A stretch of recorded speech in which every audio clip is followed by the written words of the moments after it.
പ്രിയപ്പെട്ട ദൈവമക്കളെ, നിത്യജീവൻ്റെ പാതയിലേക്ക് സ്വാഗതം. ദൈവത്തിൻ്റെ വിളി ശ്രവിച്ചിട്ടുള്ള പലരുടെയും ജീവിതത്തിൽ പ്രതികൂലങ്ങളോ പ്രതിസന്ധികളോ ഒരിക്കലും തടസ്സമായിട്ടില്ല. മാത്രമല്ല, സ്വാഭാവിക ബുദ്ധിയിലും സ്വാഭാവിക കഴിവുകൾക്കും അസാധ്യമായിരിക്കുന്ന പലതും അവരിലൂടെ പ്രവർത്തിച്ചിട്ടുമുണ്ട്. നമ്മുടെ പിതാവായ അബ്രഹാമിനെ തന്നെ നമുക്കെടുക്കാം. അദ്ദേഹത്തിൻ്റെ ജീവിതത്തിൽ ഏതാണ്ട് 100 വയസ്സായപ്പോൾ തനിക്ക് സന്താനങ്ങളുണ്ടാകാൻ യാതൊരു സാധ്യതയുമില്ലാത്തപ്പോൾ സാറായുടെ ഗർഭപാത്രം വന്ധ്യത വിളിച്ചറിയുന്ന രീതിയിൽ ഇനിയൊരു കുഞ്ഞു ജനിക്കാൻ യാതൊരു കാരണവശാലും സാധ്യതയില്ലാത്ത രീതിയിൽ ഗർഭധാരണ ശേഷി കഴിഞ്ഞ അവിടെയാണ് ദൈവത്തിൻ്റെ വാഗ്ദാനം, ആകാശത്തിലെ നക്ഷത്രങ്ങളെപ്പോലെയും ഭൂമിയിലെ മണൽത്തരി പോലെയും നിനക്ക് സന്താനങ്ങൾ ഉണ്ടാകുമെന്ന്, നിന്നിൽ നിന്നും ഞാനൊരു വലിയ ജനതയെ രൂപപ്പെടുത്തുമെന്ന് ദൈവത്തിൻ്റെ വാഗ്ദാനം ഉറച്ചു വിശ്വസിച്ച അബ്രഹാമിൻ്റെ ജീവിതം നമ്മൾ കാണുന്നു. ഇന്ന് നമ്മുടെ പിതാവായ അബ്രഹാമത്തെ നമ്മൾ വിശ്വാസികളുടെ പിതാവായി അംഗീകരിക്കുന്നു. വിശ്വാസവർഷം കഴിഞ്ഞു നിൽക്കുന്ന കേരള സഭയ്ക്ക് അഭിമാനത്തോടെ ഉറ്റുനോക്കാവുന്ന തങ്ങളുടെ സ്വന്തം ജീവിതത്തിലെ വൈകല്യങ്ങളും തൻ്റെ സ്വന്തം ജീവിതത്തിലെ ശാരീരികമായ കഴിവുകേടുകൾ ഒരിക്കലും ദൈവവേലയ്ക്ക് തടസ്സമല്ല എന്ന് നമ്മളോട് വിളിച്ചോതുന്ന ഒരു പുതിയ സന്ദേശവുമായാണ് നിത്യജീവൻ്റെ പാത നമ്മുടെ മുമ്പിൽ ഇന്ന് കാണാൻ പോകുന്നത്.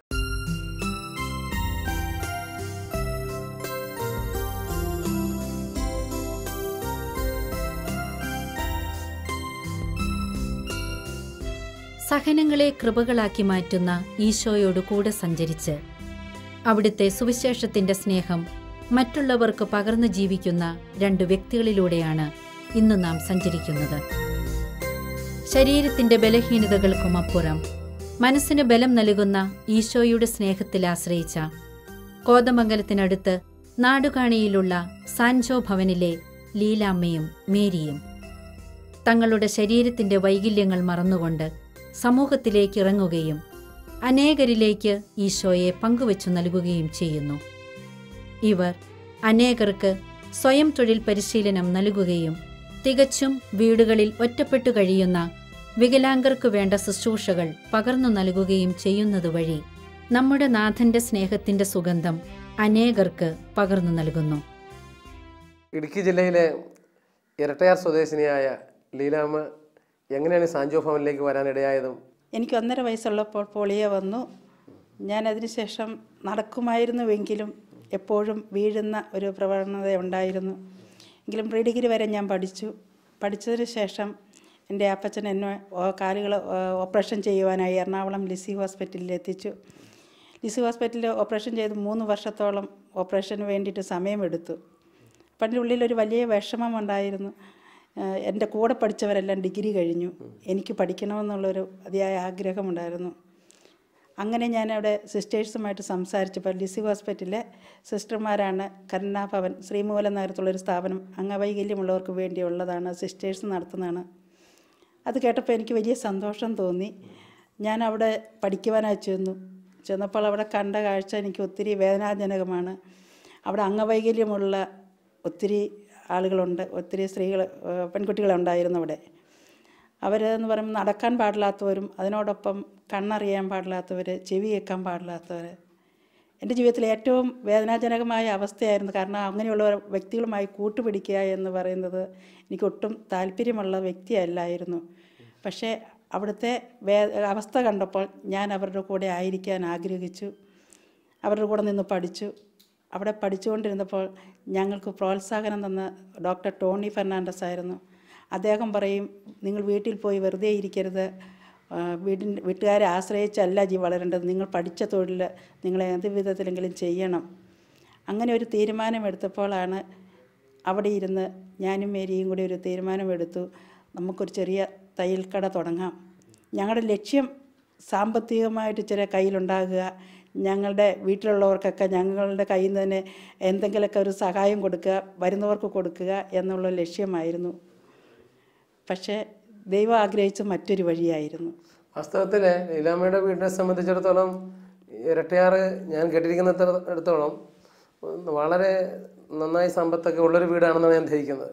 അപ്പം അത് കാരണം ഇവിടുന്ന് കിട്ടുന്നത് കൊണ്ട് അവിടെ കൊടുക്കണമെന്ന് ചിന്തിക്കേണ്ടി വരുമോ? വാസ്തവത്തിൽ ഇവിടുന്ന് കിട്ടുന്നത് കൊടുക്കുക എന്നുള്ളതല്ല, എൻ്റെ വീട്ടിൽ ഞാൻ കണ്ടതും എൻ്റെ അമ്മ പഠിപ്പിക്കുന്നതും എപ്പോൾ ഞാൻ ഹൈറേഞ്ചിലായിരുന്നപ്പോൾ ആ കാലഘട്ടത്തിൽ ഒത്തിരി ഭിക്ഷക്കാരൊക്കെ ഞങ്ങളുടെ വീട്ടിൽ വരും. അപ്പോൾ അമ്മ എപ്പോഴും പഠിപ്പിക്കുന്നുണ്ട്, നിങ്ങൾ ഭിക്ഷ കൊടുക്കുമ്പോൾ വലത് കൈയിലെടുത്തിട്ട് 2 കൈയും കൂടെ കൂട്ടി കൊടുക്കണം. പിന്നെ ആര് വന്നാലും ഒരു നേരത്തെയെങ്കിലും ഭക്ഷണം കൊടുക്കണം. അങ്ങനെയൊക്കെ കാണിക്കുന്നതും ചെയ്യിപ്പിക്കുന്നതും ഞാൻ കണ്ടിട്ടുണ്ട്. അപ്പോൾ അതും എൻ്റെ മനസ്സിലൊരു ചിന്തയുണ്ടായിരുന്നു. പിന്നീട് മറ്റൊന്നും കൂടെ അമ്മ പഠിപ്പിച്ചിട്ടുണ്ടായിരുന്നു. ഹൈറേഞ്ചിൽ ഞാൻ ജനിച്ച ആ കാലഘട്ടത്തിൽ ഒത്തിരി ദാരിദ്ര്യം അനുഭവിക്കുന്ന ഒരു മേഖലയായിരുന്നു.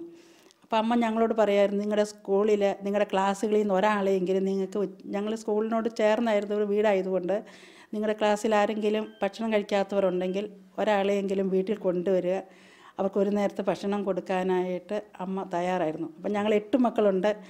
അപ്പോൾ പഠിക്കുന്ന എല്ലാവരോടും പറയുമായിരുന്നു, നിങ്ങളുടെ ക്ലാസ്സിൽ നിന്ന് ഓരോരുത്തരോടും ഉച്ചയ്ക്ക് വരുമ്പോൾ ഓരോരുത്തരെയും കൊണ്ടുവരിക. അപ്പോൾ അതും എന്നെ ഒത്തിരി പ്രോത്സാഹനപ്പെടുത്തിയിട്ടുണ്ടായിരുന്നു. പിന്നീട് എങ്ങനെയാണ് ഇവിടെ വന്ന് തുടങ്ങാനിടയായത്? ഞങ്ങൾ ആഗ്രഹിച്ചത് എൻ്റെ വീട് അവിടെ ഹൈറേഞ്ച് നല്ല നിലയിലും പിന്നെ സിറ്റിയോട് ചേർന്നുമുള്ളതായിരുന്നു. അപ്പോൾ ഞാനും മേരിയും കൂടെ അവിടെ കരുണാഭവനെ വിളിച്ചൊരു തീരുമാനം എടുത്തിരുന്നു, ഇങ്ങനെ ഒരു തയ്യൽ സെൻറ്റർ തുടങ്ങാം. അപ്പം ഞങ്ങൾ കുറച്ച് ഡോക്ടറിനോടൊക്കെ ഒത്തിരി ഇത് പറഞ്ഞിരുന്നു. ഡോക്ടറിനോട് പറയുമായിരുന്നു, ഞങ്ങൾ ഇതുപോലെ ഇങ്ങനെ തയ്യൽ തുടങ്ങിക്കഴിഞ്ഞാൽ ഡോക്ടറും അവൾ പഠിപ്പിച്ച സിസ്റ്റേഴ്സൊക്കെ വരുമോ? അപ്പോൾ ഡോക്ടർ ടോണിയെ പറ്റി അന്നത്തെ കാലത്ത് സാധാരണ ഒരു മനുഷ്യർക്ക് സംസാരിക്കാനോ അല്ലെങ്കിൽ അടുത്തെടുക്കാനോ സാധിക്കില്ലാത്ത ഒരു വ്യക്തിയാണെന്ന് ഞങ്ങൾ കേട്ടറിഞ്ഞിട്ടുണ്ട്. അനുഭവത്തിൽ അത്ര അറിയില്ല, പക്ഷെ കേട്ടറിഞ്ഞിട്ടുണ്ടായിരുന്നു. ആ രീതി ഡോക്ടർ ഞങ്ങളോട് പറഞ്ഞു, നിങ്ങളുടെ അടുത്ത് ഞാൻ വന്നിരിക്കും എന്ന വാക്ക് കേട്ടപ്പോൾ ഞങ്ങൾക്ക് ഒത്തിരിയേറെ ഇൻസ്പിറേഷൻ ആയിരുന്നു. കാരണം ഇങ്ങനെ ഡോക്ടറൊക്കെ ഞങ്ങളുടെ അടുത്തേക്ക് വരിക എന്ന് പറഞ്ഞാൽ ചിന്തിക്കാൻ പറ്റാത്തൊരു സ്റ്റേജായിരുന്നു. അങ്ങനെ ഡോക്ടർ വരുമ്പം അപ്പോൾ ഇരട്ടിയാറ്റി തുടങ്ങാൻ തുടങ്ങിയപ്പോൾ എൻ്റെ വീട്ടിൽ കെട്ടിടം പണി പൂർത്തിയായില്ല.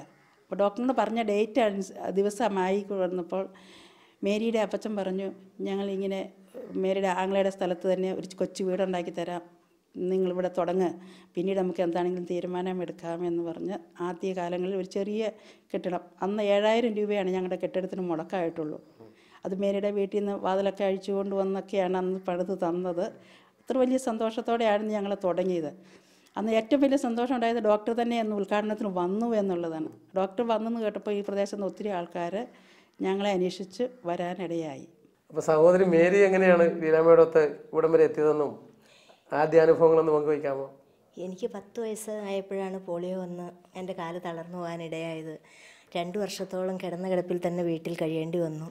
അങ്ങനെ കിടന്നിരുന്ന സമയത്തെല്ലാം പ്രാർത്ഥിക്കുവാനും ജപമാല ചൊല്ലുവാനും എല്ലാം എനിക്ക് സാധിച്ചിരുന്നു. എൻ്റെ അമ്മ വളരെ മാതാവിൻ്റെ ഭക്തിയുള്ള ആളാണ്. പിന്നെ സഹോദരങ്ങളെല്ലാവരും ആണെങ്കിലും ഒന്നിച്ചിരുന്ന് പ്രാർത്ഥിക്കുവാനും അങ്ങനെയൊക്കെ ഒരു അന്തരീക്ഷത്തിലാണ് ഞാൻ വളർന്നു വന്നത്. അതുകൊണ്ട് പ്രാർത്ഥന ജീവിതം കൊണ്ട് തന്നെ 2 വർഷം കട്ടിലിൽ അങ്ങനെ കഴിഞ്ഞിരുന്നു. വിശുദ്ധ അൽഫോൺസാമ്മ വിശുദ്ധയാകുന്നതിന് മുൻപേ തന്നെ അന്ന് അൽഫോൺസാമ്മയെക്കുറിച്ച് സംസാരിച്ചിരുന്നത് കേൾക്കാൻ എനിക്കിടയായി. അൽഫോൺസാമ്മ ഒത്തിരി അത്ഭുതം ചെയ്യുന്ന ആളാണ്, കാലുപാടില്ലാത്തവരോട് ഭയങ്കര സ്നേഹമുണ്ട് എന്നൊക്കെ എൻ്റെ വീട്ടിലിരുന്ന് സംസാരിക്കുന്നത് ഞാൻ കട്ടിലിൽ കിടന്നുകൊണ്ട് ഒരു ദിവസം കേട്ടു. എൻ്റെ അമ്മച്ചി പള്ളിയിൽ പോയപ്പോൾ ഒരു സ്ത്രീ അന്ന് അമ്മയോട് പറഞ്ഞു, ഈ കാലുപാടില്ലാതായ കുട്ടി നിങ്ങൾക്ക് ഇനി ഒരിക്കലും ഒരു നല്ലതായിട്ട് ഉണ്ടാകാൻ പോകുന്നില്ല, നിങ്ങൾക്ക് ഇതൊരു ഭാരമായി തീരുകയുള്ളൂ, ഭക്ഷണം കൊടുത്താലും മതിയാകില്ലാത്ത ഒരു സ്ത്രീ ഒരു കൊച്ചായിട്ട് പോയല്ലോ എന്ന് പറഞ്ഞു. ഇത് കേട്ട് എൻ്റെ അമ്മയ്ക്ക് വളരെയേറെ ദുഃഖമുണ്ടാകുകയും വീട്ടിൽ വന്നിങ്ങനെ ഈശോയോട് സംസാരിച്ച് കരഞ്ഞ് പറയുന്നത് ഞാൻ കേട്ടു. ഈശോയെ എന്ത് ചെയ്തിട്ട് എനിക്കിങ്ങനെ വന്നു, എൻ്റെ കൊച്ചിനിങ്ങനെ വന്നല്ലോ എന്നൊക്കെ പറഞ്ഞ് വളരെ വേദനയോടെ കരഞ്ഞു. അപ്പം ഞാനും അന്ന് എനിക്ക് എഴുന്നേറ്റ് നടക്കാൻ പറ്റില്ലാത്തതിൻ്റെ വളരെ ബുദ്ധിമുട്ടുണ്ടെങ്കിൽ ആങ്ങളമാരും ചേച്ചിമാരും അമ്മയും അപ്പച്ചനൊക്കെ ഒത്തിരി സ്നേഹിക്കുന്നതുകൊണ്ട് അവരെ അറിയിക്കാൻ ഞാൻ ആഗ്രഹിച്ചിരുന്നില്ല എനിക്ക് വിഷമമുണ്ടെന്ന്. അതുകൊണ്ട് ഞാൻ എപ്പോഴും രാത്രികാലങ്ങളിൽ കരഞ്ഞ് പ്രാർത്ഥിക്കുകയും പകൽ വളരെ സന്തോഷവതിയായിരിക്കുകയും ചെയ്യുന്ന ഒരു സ്വഭാവമായിരുന്നു എനിക്ക്.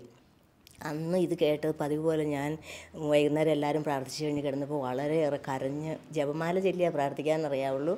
അങ്ങനെ പ്രാർത്ഥിച്ച് കരഞ്ഞൊരു വെളുപ്പിന് 4 മണി ആകാറായി കാണും. ഞാൻ ഉറങ്ങിയപ്പോഴെനിക്കിങ്ങനെ ഒരു കന്യാസ്ത്രീ വന്ന് എൻ്റെ തോളിൽ തട്ടി കരയണ്ട സാരമില്ല എന്ന് പറയുന്ന പോലെ ഒരു ഹാർമോണിയത്തിൻ്റെ സ്വരം കേൾക്കാൻ ഇടയാകുകയും ഞാനിത് കേട്ട് വേഗം എഴുന്നേറ്റ് ഇരുന്നു. എണിക്കില്ലായിരുന്നു ഞാൻ. എന്നും എൻ്റെ ആങ്ങള ജോലിക്ക് പോകുന്നതിന് മുമ്പ് എന്നെ ഇങ്ങനെ കൈ പൊക്കി എഴുന്നേൽപ്പിച്ച് നോക്കും, പുറം പൊട്ടിയിട്ടുണ്ടോ എങ്ങനെയൊക്കെ നോക്കും. പിന്നെ അമ്മച്ചി തിരിച്ചു കിടത്തുകയും മറ്റാവശ്യങ്ങൾക്കെല്ലാം സഹായിച്ചിരുന്നു. അങ്ങനെ ഇരുന്ന അവസ്ഥയിൽ ഞാൻ എഴുന്നേറ്റ് കട്ടിലേലിരുന്ന് എനിക്ക് വളരെയേറെ സന്തോഷമുണ്ടായി. അന്ന് തന്നെ നിരങ്ങി താഴേക്ക് ഇറങ്ങി ഞാൻ കട്ടിലിൽ നിന്ന് തന്നെ താഴേക്ക് ചാടി. അപ്പം എല്ലാവരും സഹായിക്കാൻ ഓടി വരുന്നതുകൊണ്ട് ഇവരാരും കണ്ടാൽ എനിക്ക് തന്നെ നടത്തിക്കില്ല, അയ്യോ നിന്നെ ഇറങ്ങണ്ട, അപ്പോഴത്തേക്ക് എടുക്കും. അപ്പോൾ ഇങ്ങനത്തെ ഒരവസ്ഥയിൽ വരുന്നതുകൊണ്ട് ആരും ഇല്ലാത്തപ്പോഴാണ് ഞാൻ എപ്പോഴും നിരങ്ങുകയും മുട്ടുകുത്തുകയും ജോലികൾ ചെയ്യുകയും എല്ലാം ചെയ്തിരുന്നു. അപ്പോൾ എനിക്ക് ഈശോയുടെ ഒരു പ്രത്യേക ഈശോയുടെ തിരുഹൃദയത്തോടെ എനിക്ക് ഭയങ്കര ഭക്തിയുണ്ട്. എന്ത് ചെയ്യുമ്പോഴും ഈശോ എന്നെ വഴി നടത്തും എന്നെൻ്റെ ഉള്ളിലൊരു ബോധ്യമുണ്ട്. വചനമൊന്നും എനിക്കങ്ങനെ അധികം അറിയില്ലെങ്കിലും ഭയപ്പെടേണ്ട, ഞാൻ നിന്നോട് കൂടെയുണ്ട് എന്നുള്ള കാര്യങ്ങളൊക്കെ എൻ്റെ ഹൃദയത്തിൽ എപ്പോഴും ഉണ്ട്.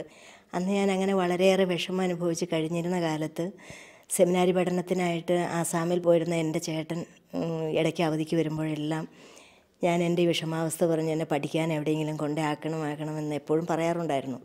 ചേട്ടൻ അതിനുശേഷം അച്ഛനാകുകയും ഇപ്പോൾ ബിഷപ്പായി ആസാം ബോംഗാ രൂപതയിലാണ്, ബിഷപ്പ് തോമസ് പുല്ലോപ്പള്ളിയിൽ. അതിനുശേഷം എന്നെ പല സ്ഥലങ്ങളിൽ അന്വേഷിച്ചെങ്കിൽ എനിക്ക് എവിടെ അഡ്മിഷൻ കിട്ടിയില്ലായിരുന്നപ്പോഴാണ് ഇടവക വികാരിയായിരുന്ന ഇമ്മാനുവേൽ ആര്യപ്പള്ളി അച്ഛൻ എന്നെ കാണാൻ വരികയും നിനക്ക് ഞാനൊരു സ്ഥലത്ത് അഡ്മിഷൻ മേടിച്ച് തരാം എന്ന് പറയുകയും ചെയ്തു. ആ സമയമായപ്പോഴേക്കും എൻ്റെ കാലിനെ ഭോപ്പാലിൽ ഈ ബിഷപ്പായിരുന്ന ചേട്ടൻ എന്നെ കൊണ്ടുപോയി കാലിൻ്റെ ഓപ്പറേഷൻ ചെയ്യുകയും കുറച്ചുകൂടി ഒരു നടക്കാനായിട്ട് ഇഴഞ്ഞു നടക്കുന്ന അവസ്ഥയിൽ നിന്ന് നടക്കാനുള്ള ഒരു അവസ്ഥയിലേക്ക് എത്തിയായിരുന്നു ഞാൻ, കാലിഫ്രൊക്കെ ഇട്ടിട്ട്. ആ സമയത്ത് ഈ അച്ഛൻ എന്നെ അവിടെ കൊണ്ടു ചെന്നപ്പോഴും എനിക്ക് അഡ്മിഷൻ തരില്ലായിരുന്നു. പക്ഷേ അച്ഛൻ നിർബന്ധിച്ച് പറഞ്ഞു, ഇവളിവിടെ നിൽക്കട്ടെ, ചെയ്യോ ഇല്ലയോ എന്ന് കണ്ടിട്ട് ഞാൻ തിരിച്ചു കൊണ്ടുപോകാമെന്ന് പറഞ്ഞു കഴിഞ്ഞപ്പം സിസ്റ്റേഴ്സ് സമ്മതിച്ചു, അവിടെ താമസിച്ചു.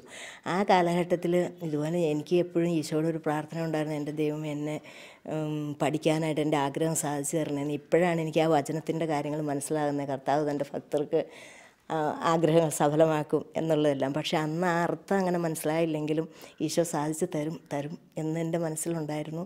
അവിടെ എനിക്ക് അഡ്മിഷൻ കിട്ടി. അവിടെ പഠിച്ച് തൈലും പ്ലാസ്റ്റിക് വർക്കും ഒക്കെ 4 കൊല്ലം കൊണ്ടും 3 കൊല്ലം കൊണ്ടും എല്ലാവരും പഠിച്ചു തീർന്നെങ്കിലും 3 മാസം കൊണ്ട് എല്ലാം പഠിച്ചു തരാനുള്ള കൃപ ഈശോ എനിക്ക് തന്നു. എല്ലാം വളരെ നന്നായിട്ട് ചെയ്യാനായിട്ട് സാധിച്ചു. സിസ്റ്റേഴ്സിനൊക്കെ അത് വളരെ ഇഷ്ടപ്പെട്ടു. അങ്ങനെ 4 വർഷം അവിടെ എനിക്ക് ട്രെയിനിങ് തന്നു. ആ കാലയളവിലാണ് ലീലമ്മയെ പരിചയപ്പെടാനിടയായത്. എല്ലാവരും സ്വയം തൊഴിൽ ചെയ്ത് ജീവിക്കുന്ന അംഗവൈകല്യം ഇല്ലാത്തവരാണെന്നുള്ള ബോധ്യമല്ല, സകലാംഗരെ പോലെ തന്നെ സ്വയം തൊഴിൽ ചെയ്യുകയും ജീവിക്കുകയും ചെയ്യണം എന്നുള്ളൊരു ട്രെയിനിങ് ആയിരുന്നു അവർ തന്നത്. വീട്ടിലായിരുന്നപ്പോൾ എനിക്ക് ഇനിയും അനാഥശാലയിൽ പോകണം, അല്ലാതെ എന്താണെന്ന് അങ്ങനെ ഒരു ചിന്ത മാത്രം ഉണ്ടായിരുന്നു എൻ്റെ മനസ്സിൽ. അവിടെ ചെന്ന് ഇവരുടെ ഈ ട്രെയിനിങ് എനിക്ക് വളരെ പ്രയോജനപ്പെട്ടു. അപ്പോൾ ഞങ്ങളുടെ വീട്ടുകാരെ എന്ത് ചെയ്തു തരാനും ഉള്ള അവസ്ഥയിൽ നിന്ന് തയ്യാറായിരുന്നു. എന്താഗ്രഹം പറഞ്ഞാലും അതിന് പരമാവധി ശ്രമിച്ചിട്ടുണ്ട്. അപ്പോൾ സ്വയം തൊഴിൽ ജീവിക്കുക എന്ന് പറഞ്ഞാൽ അന്നത്തെ കാലത്ത് എനിക്ക് ചിന്തിക്കാൻ പറ്റുന്ന കാര്യമല്ല, അത്രയ്ക്ക് അപ്രാപ്യമായ ഒരു കാര്യമാണ്. നടക്കുമ്പോൾ 10 അടി നടന്നു കഴിഞ്ഞാൽ ഞാൻ വീഴും. പിന്നെ മറ്റുള്ളവരെ കാണുമ്പോഴേ എനിക്കത് താങ്ങാനായിട്ട് സാധിക്കുന്നില്ല. വളരെ വിഷമം, വിറയ്ക്കൽ, അങ്ങനെ ഒത്തിരി അവസ്ഥകളുണ്ട് എനിക്ക്. പക്ഷേ ഈശോയുടെ പ്രത്യേക അനുഗ്രഹം എന്ന് പറയാൻ മാത്രമേ എനിക്ക് പറ്റുള്ളൂ. വീഴുമൊക്കെ ആണെങ്കിലും എൻ്റെ മനസ്സിൽ എപ്പോഴും ഒരു ജ്വലനം ഉണ്ടായിരുന്നു, ജോലി ചെയ്യണം, പോകണം, മുന്നോട്ട് പോകണം എന്നൊക്കെ. അങ്ങനെ ഇരുന്നപ്പോൾ എൻ്റെ വീട്ടിൽ ഈ തുടങ്ങുക എന്ന് പറഞ്ഞാൽ ചിന്തിക്കാൻ പറ്റില്ലായിരുന്നപ്പോൾ 2 പേര് കൂടി ഇത് ഇങ്ങനെ ജോലി ചെയ്യുന്നതാണ് നല്ലതെന്ന് ഡോക്ടർ ടോണിയും സിസ്റ്റേഴ്സൊക്കെ ഉപദേശിച്ചു. അങ്ങനെ അവിടുന്ന് ഓരോ ബാച്ചിനെ വിടാറുണ്ട്. അങ്ങനെ വന്നപ്പോഴാണ് ഞാനും ലീലമ്മയും കൂടി ഒന്നിച്ച് വരാനിടയായത്. അപ്പോൾ ലീലമ്മയുടെ വീട്ടിൽ സിറ്റിയും അടുത്തും എല്ലാ കാര്യങ്ങളും കൊണ്ട് ജോലി സാധ്യത കൂടുതൽ അവിടെയാണല്ലോ. അതുകൊണ്ട് ലീലമ്മയുടെ വീട്ടിലേക്ക് പോകാം എന്ന് തീരുമാനിച്ച് ഞങ്ങൾ എൻ്റെ വീട്ടിൽ നിന്ന് എല്ലാവരും അവിടെ ചെന്ന് കാണുകയും എന്നെ കൊണ്ടുവിടാമെന്നെല്ലാം തീരുമാനം എടുക്കുകയും ചെയ്തു. പക്ഷേ ദൈവത്തിൻ്റെ പദ്ധതി മറിച്ചായിരുന്നു. ഒന്നുമില്ലാത്ത അവസ്ഥയിലേക്ക്, നാടുകാണിയിലേക്ക് തന്നെ ഞങ്ങൾ പെട്ടെന്ന് മാറ്റപ്പെടാനിടയായി. അപ്പോൾ അപ്പച്ചനും മകളമാരും ഒക്കെ ഈ സമയം കൊണ്ട് തന്നെ തുടങ്ങിയില്ലെങ്കിൽ പിന്നെ ഞാൻ വീട്ടിലിരുന്ന് പോവുകയുള്ളൂ എന്ന് അവർക്കും ബോധ്യം ഉണ്ടായിരുന്നു എന്ന് ഇപ്പോൾ എനിക്ക് തോന്നുന്നു. ഏതായാലും എല്ലാം കാശുകളും എല്ലാം കടം വാങ്ങിക്കുകയും ഉള്ള സമയം കൊണ്ട് ഇപ്പോൾ ഫെബ്രുവരി 16 തറക്കല്ലിടുകയും മാർച്ച് 19 തൊഴിലാളികളുടെ മധ്യസ്ഥനായ യോസേപ്പിതാവിൻ്റെ ദിവസം തുടങ്ങണമെന്ന് ക്ലാരിസ്റ്റ് കോൺവെൻറ്റിലെ സിസ്റ്റേഴ്സ് ഞങ്ങളോട് എപ്പോഴും പറയാറുണ്ട്. അപ്പോൾ അത് ഞങ്ങൾ മനസ്സിൽ തീരുമാനം എടുത്തിരുന്നു. അങ്ങനെ ഞങ്ങൾ മാർച്ച് 19 തന്നെ നമുക്കവിടെ ജോലി തുടങ്ങാനായിട്ട് സാധിച്ചു. ആ സമയത്ത് ലീലമ്മയുടെ വീട്ടിൽ നിന്ന് ഇങ്ങോട്ട് വിടാനായിട്ട് ഭയങ്കര എതിർപ്പുണ്ടായിരുന്നു.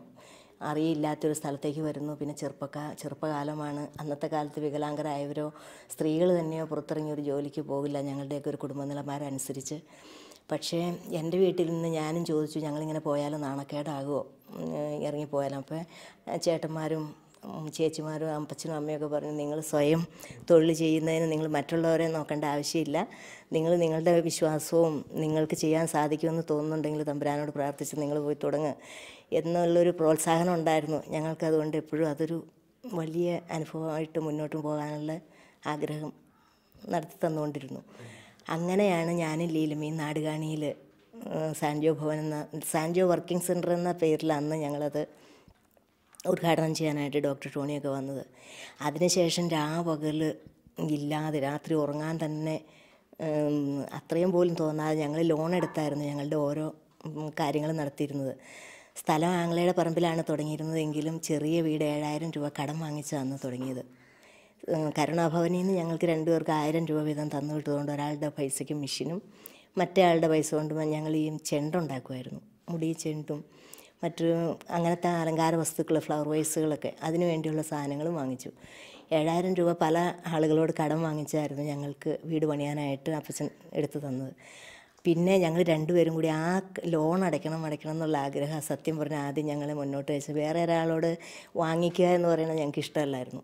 ചുമ്മാ തരിക എന്ന് പറഞ്ഞാൽ സിസ്റ്റർ പറഞ്ഞു വിട്ടിട്ടുണ്ടായിരുന്നു, ആരും തരുന്ന രൂപകൾ വെറുതെ വാങ്ങിക്കരുത് നിങ്ങൾ, അതുകൊണ്ട് ജോലി ചെയ്ത് വാങ്ങിക്കണം, ഇല്ലാതെ വന്നാൽ അന്ന് പറയാം എന്ന് അങ്ങനെ പറഞ്ഞു. പക്ഷേ ഇല്ലാതെ ഒരിക്കലും ഈശോ ആക്കിയിട്ടില്ല. ഒത്തിരി കഷ്ടപ്പാടും കടബാധ്യതകളും ഒക്കെ ഉണ്ടായിരുന്നു, എതിർപ്പുകളും എല്ലാം ഉണ്ടായിരുന്നെങ്കിൽ എല്ലാ കാലങ്ങളിലും ഈശോയുടെ കൂടെ നിൽക്കുവാനും ഈശോ മുന്നോട്ട് നയിച്ചു എന്നുള്ളത് ഇപ്പം പുറകോട്ട് തിരിഞ്ഞു നോക്കുമ്പോൾ ഓരോ സമയവും സന്തോഷം ഉണ്ടാക്കുക. മേരി ആലുവയിൽ ശ്രീമൂലനഗരത്തിൽ ട്രെയിനിങ് കഴിഞ്ഞ് തിരിച്ചു വന്നപ്പോൾ അവളുടെ കൂട്ടുകാരികളും കൂടിയാണ് ഇവിടെ വന്നത്. പുതിയൊരു സംരംഭം തുടങ്ങണമെന്ന് സജഷൻ ചെയ്തപ്പോൾ ഞങ്ങൾ വീട്ടുകാരിൽ നിന്ന് എല്ലാവിധ പ്രോത്സാഹനങ്ങളും ഞങ്ങൾ നൽകി.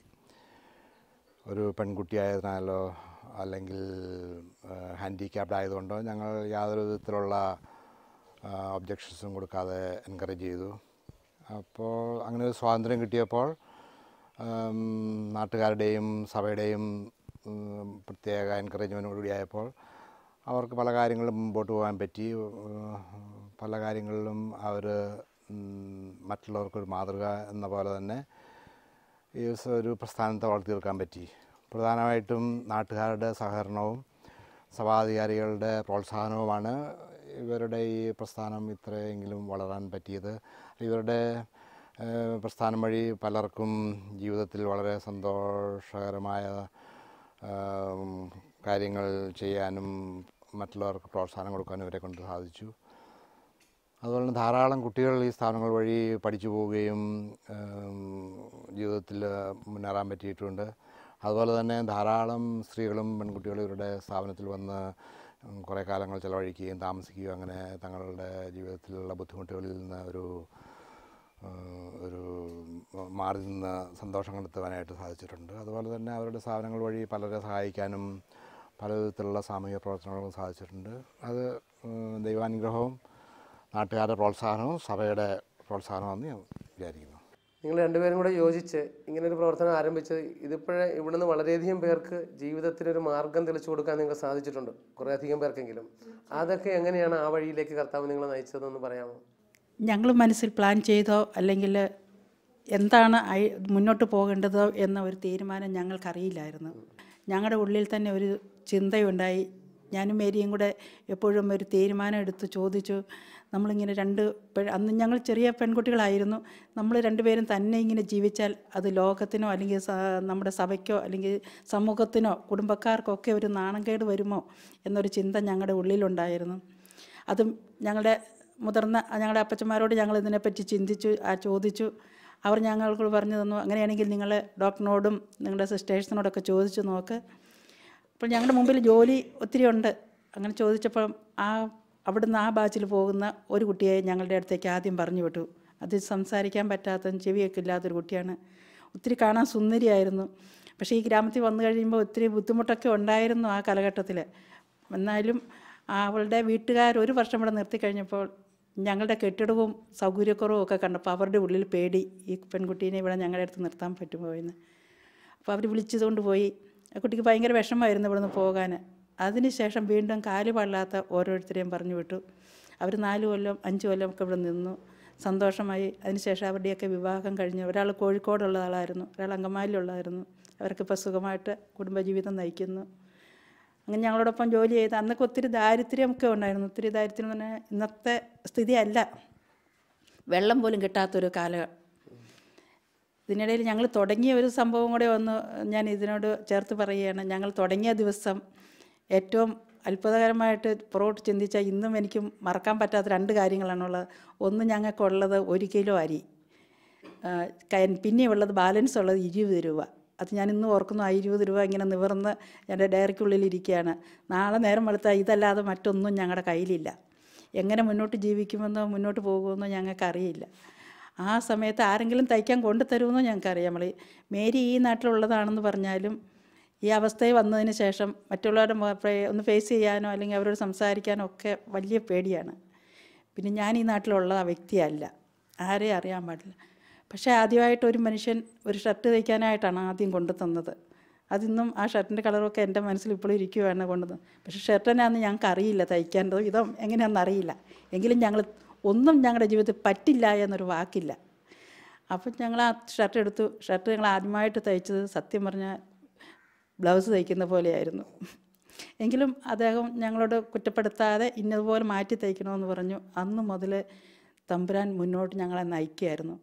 ഇതിന്ന് മനസ്സിലാക്കുന്നു, ദൈവത്തിൻ്റെ പദ്ധതി ഞങ്ങളിലൂടെ നിറവേറ്റാനോ അല്ലെങ്കിൽ എന്തോ ദൈവം ഞങ്ങളിൽ കൂടെ പ്രവർത്തിക്കാൻ ആഗ്രഹിക്കുന്നുവെന്ന് ഞാൻ തിരിച്ചറിയുന്നു. പിന്നീട് ഞാൻ എപ്പോഴും ഓർക്കാറുണ്ട്, തിരിച്ചിവിടെ നിന്ന് പോകണമെന്ന് എൻ്റെ മനസ്സിലൊന്നും ഉണ്ടായിരുന്നു. കാരണം ഈ നാടിൻ്റെ അവസ്ഥയെന്ന് പറയുന്നത് ഇന്നത്തെ വെച്ച് നോക്കുവാണെങ്കിൽ അന്നത്തെ അവസ്ഥയിൽ ഇവിടെ ഒരു പെൺകുട്ടികൾക്കോ സ്ത്രീകൾക്കോ താമസിക്കാൻ പറ്റാത്തൊരു സാഹചര്യമായിരുന്നു. ഒരു തരത്തിലും പുരോഗമന ചിന്തയൊന്നുമില്ല. എല്ലാം ഈ പണി ചെയ്യുന്ന മനുഷ്യരും അവരുടെ ചുറ്റുപാടുകളും. ഞാൻ ജീവിച്ച അവസ്ഥ വെച്ച് നോക്കുവാണെങ്കിൽ ഇവിടെ ഒരു തരത്തിലും ജീവിക്കാൻ പറ്റാത്തൊരു സാഹചര്യം. പക്ഷേ എന്തുകൊണ്ടോ ഇവിടുന്ന് എനിക്ക് പോകാനായിട്ട് സാധിക്കുന്നില്ലായിരുന്നു. പിന്നീട് ഈ മനുഷ്യരെയൊക്കെ നന്നായിട്ട് സ്നേഹിച്ചു. ഞാനിപ്പോൾ ഓർക്കുന്നു, ഈ കുറച്ച് സ്ഥലത്തുള്ള ആളുകളോടൊന്നും സാധാരണ ആരും സംസാരിക്കുകയോ മിണ്ടുപോലില്ലാത്ത അവരാണ് ഞങ്ങളോടെ പറ്റി ഒരു ദിവസം മാറി നിന്ന് അവർ ആലോചിക്കുന്നത് ഞാൻ കേട്ടു. ഇവർ 2 പേർക്കും കൂലിപ്പണിക്ക് പോകാൻ പറ്റില്ല, നമുക്ക് കൂലിപ്പണിക്ക് പോകാം. അപ്പം ഞാൻ പെട്ടെന്ന് ചിരിക്കുകയോ ചെയ്ത്, എൻ്റെ ഉള്ളിൽ ചിരിക്കുകയോ ചെയ്ത്. അവർ മാറി എന്ന് പറയുന്നത് ഞാൻ കേട്ടത്. കൂലിപ്പണിയെ പറ്റിയൊന്നും ഞങ്ങൾക്ക് ചിന്തിക്കാനോ അല്ലെങ്കിൽ ഞങ്ങളുടെ കുടുംബ സാഹചര്യം വെച്ചോ ചിന്തിക്കാനോ ഉള്ള രീതിയല്ല. പക്ഷേ അവർ കൂലിപ്പണി ചെയ്യുന്നതുകൊണ്ട് അവരുടെ മനസ്സിലെ ചിന്ത വെച്ച് തന്നെ ഞങ്ങളെക്കുറിച്ച് അവർ കാണുകയാണ്. അപ്പോൾ അവരെന്നിട്ട് അവിടെ ഇരുന്ന് പറഞ്ഞെന്ന് കേട്ടു, നമ്മളാണ് ഇവരെ സഹായിക്കേണ്ടത്. ആ പറഞ്ഞ വ്യക്തിയെയും അവരുടെ മുഖമൊക്കെ ഞാൻ ഇപ്പോഴും ഓർക്കുന്നു. ഇവരെ സഹായിക്കേണ്ടത്, അതുകൊണ്ട് നമ്മുടെ എല്ലാവരും ഒരുമിച്ച് ഇവരുടെ അടുത്ത് തയ്ക്കാൻ കൊണ്ടുവന്ന് കൊടുക്കണം, ഇവരെ നമുക്ക് പ്രോത്സാഹിപ്പിക്കണം എന്ന് അന്ന് പാവപ്പെട്ട മനുഷ്യരാണെങ്കിലും ഞങ്ങളോടത് പറഞ്ഞത് ഞാൻ ഓർക്കുകയാണ്. അവർക്ക് വേണ്ടി ഞങ്ങൾ എന്നും ഓർത്ത് പ്രാർത്ഥിക്കുന്നുണ്ട്. ഇപ്പോഴും ആ സ്നേഹബന്ധമൊക്കെ എല്ലാവരെയും അവരൊക്കെ കല്യാണം കഴിഞ്ഞാലും പുതുക്കി പോകുന്നു. ഇരട്ടയാറ്റിൽ വാസ്തവത്തിൽ ലീലാമ്മയെ പോലുള്ള ഒരാളിനെ സംബന്ധിച്ചിടത്തോളം ആൾക്കാർക്ക് അറിയാവുന്നൊരു കുടുംബം, വളരെ പോപ്പുലറായിട്ടുള്ളൊരു മാതാപിതാക്കൾ, ഇങ്ങനെയൊക്കെയുള്ള സാഹചര്യത്തിൽ എന്തുകൊണ്ടാണ് ഒരു വിവാഹം കഴിക്കുന്നതിനെക്കുറിച്ച് ചിന്തിക്കാതിരുന്നത്? അതാണ് വീട്ടിലെ ഏറ്റവും അവർക്ക് വിഷമം ഉണ്ടായ കാര്യം. മേരി ആദ്യം പറഞ്ഞതുപോലെ എന്നെ ഇങ്ങോട്ട് വിടാൻ ഇഷ്ടപ്പെടാതെ ഇരുന്നതിൻ്റെ കാരണം എൻ്റെ വീട്ടിലെല്ലാവരെയും വിവാഹം കഴിച്ചു. ഞങ്ങൾ 8 മക്കളിൽ 7 പേരെയും വിവാഹം കഴിച്ചു വിട്ടു. അപ്പോൾ അവർ ആഗ്രഹിച്ചിരുന്നതും ആ ഒരു സ്റ്റേജിലായിരുന്നു. പക്ഷേ എന്തുകൊണ്ടാണെന്ന് ചോദിച്ചാൽ എനിക്കും ആഗ്രഹം ഒരു കുടുംബജീവിതത്തെ പഠിച്ച് വീട്ടിലായിരുന്നപ്പോൾ ഞാൻ ചിന്തിക്കുകയും അവനെ കാണുകയും ചെയ്തിരുന്നു. അപ്പോൾ ഞാൻ 4 മക്കൾ വേണം, അവർ 4 പേരെ എങ്ങനെ വളർത്തണം എന്നൊക്കെ എൻ്റെ ഡിഗ്രി പഠിച്ച കാലത്ത് തന്നെ സ്വപ്നമുണ്ടായിരുന്നു. ഇനി ഏകസ്ഥ ജീവിതത്തിൽ അങ്ങ് നിലനിൽക്കാനുള്ള തീരുമാനം എടുക്കാൻ കാരണം, ഏകസ്ഥ ജീവിതത്തിലേക്ക് വരാൻ കാരണം, ഒരിക്കലും ഒരു കല്യാണം ഇവിടെ വന്ന് എല്ലാവരും കൂടെ സമ്മതമായി എല്ലാവരും പോയി കണ്ടു ഒക്കെ താല്പര്യമില്ല, ആർക്കും ഇഷ്ടക്കുറവില്ല, നല്ല രീതിയിൽ വന്നു.